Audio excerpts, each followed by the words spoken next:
Assalamualaikum warahmatullahi wabarakatuh. Kembali lagi bersama saya Y di channel Skenari Y.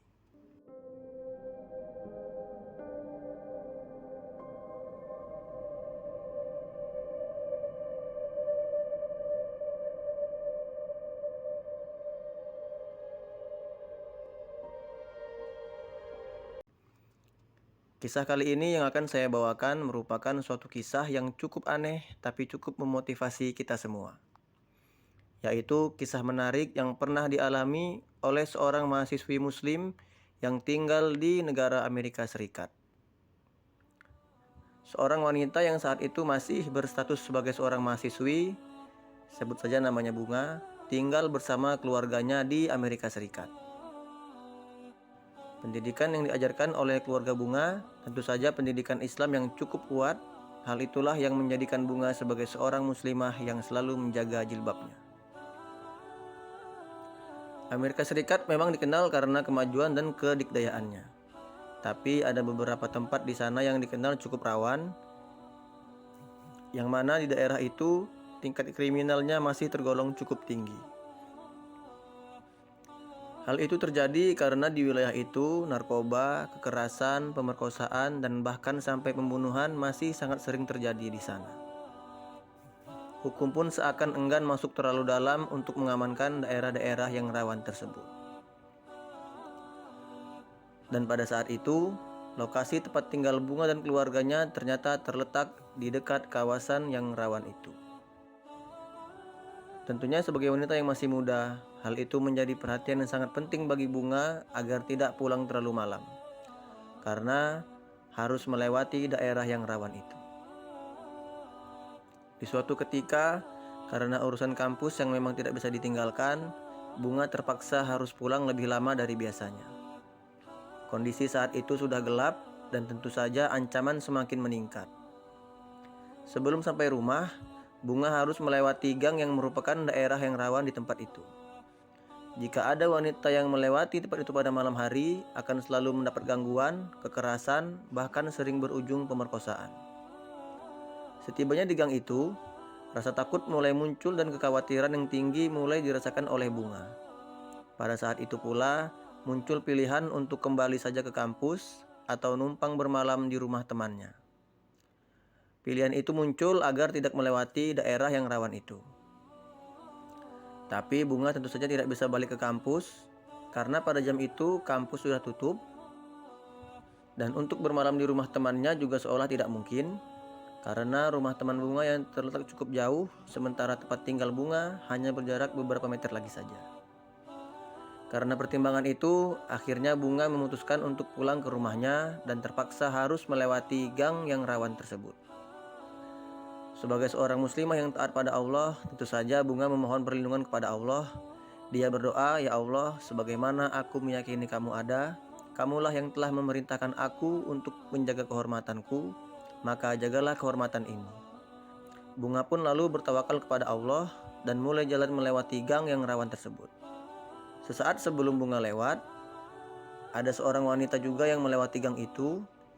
Bunga melihat wanita itu berpakaian biasa, tidak menggunakan jilbab, kemungkinan juga bukan orang Islam. Tampak di depan mata Bunga, wanita itu langsung dikerumuni oleh segerombolan pria. Mereka langsung memegang dan menarik wanita itu masuk ke dalam sebuah ruangan.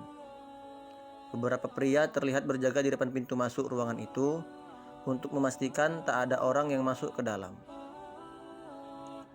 Tak berapa lama terdengar suara teriakan wanita itu yang kemungkinan menjadi korban pemerkosaan pria-pria jahat itu. Melihat hal itu, Bunga semakin takut, tapi tetap tidak bisa berbuat apa-apa.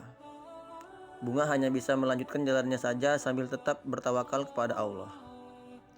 Setengah perjalanan, muncul rasa bingung pada diri Bunga. Bunga bingung karena setiap kali Bunga melewati pria-pria itu, mereka hanya diam tertunduk dan menunjukkan ekspresi wajah ketakutan. Bahkan sampai di ujung jalan pun tetap tak ada satupun dari pria itu yang berani mengganggu Bunga. Semuanya terdiam ketakutan. Setelah melewati tempat itu, Bunga langsung mendatangi pos polisi yang terletak tidak jauh dari rumah Bunga. Bunga lalu menceritakan dan menjelaskan kepada polisi tentang apa yang dia lihat di dalam gang itu. Polisi pun lalu mendatangi lokasi itu dan tampak wanita yang menjadi korban pemerkosaan tadi masih ada di sana. Melihat bukti-bukti yang cukup kuat, polisi langsung menangkap pria-pria yang terlibat aksi jahat itu. Sesampainya di kantor polisi, Bunga meminta izin kepada petugas untuk dapat menemui pria-pria jahat tadi. Bunga bertujuan untuk klarifikasi dan ada rasa penasaran Bunga terhadap reaksi pria-pria itu saat melihatnya. Setelah polisi mengizinkan, langsung saja Bunga menemui mereka dan tentu saja didampingi oleh petugas. Bunga lalu menjelaskan kepada mereka bahwa dialah yang melaporkan mereka ke polisi. Salah satu dari mereka menjawab bahwa mereka tentu saja sudah mengetahui siapa yang melaporkan mereka. Lalu Bunga bertanya, apakah kalian tidak marah pada saya? Tidak ada satupun dari mereka yang menjawab. Mereka hanya tunduk diam seolah-olah masih merasa ketakutan. Lalu Bunga menanyakan hal yang membuatnya penasaran. Kenapa saat saya lewat, tidak ada satupun dari kalian yang mengganggu ataupun menghampiri saya? Kalian semua hanya diam seperti orang ketakutan pada saat itu. Lalu salah seorang dari mereka memberanikan diri untuk menjawab, sewaktu Anda lewat, kami semua melihat ada banyak pria besar, gagah dan berbaju putih di belakang Anda yang mengikuti seakan mendampingi Anda pada saat itu. Tentu kami semua merasa ketakutan, jawab pria itu. Mendengar jawaban itu, Bunga sangat kaget, badannya lemas, gemetaran dan hampir jatuh. Setelah itu, dia pun langsung pulang dan menceritakan kejadian luar biasa itu kepada keluarganya. Nah, di sini dapat kita lihat bahwa orang yang sungguh-sungguh niat menjaga kehormatannya, tulus ikhlas karena Allah Ta'ala dan hanya mengharapkan perlindungan dari Allah Subhanahu wa Ta'ala, tentu akan mendapat perlindungan yang luar biasa dari Allah Subhanahu wa Ta'ala. Makanya jangan pernah kita meragukan sedikit pun akan perlindungan dari Allah Subhanahu wa Ta'ala. Cukup sekian kisah kali ini. Semoga ada manfaat yang bisa kita ambil. Dan juga saya ingatkan kembali lagi kepada teman-teman yang belum subscribe, bisa bantu subscribe, like, komen, dan share video ini agar channel ini bisa lebih berkembang lagi. Terima kasih, saya Wai. Assalamualaikum warahmatullahi wabarakatuh.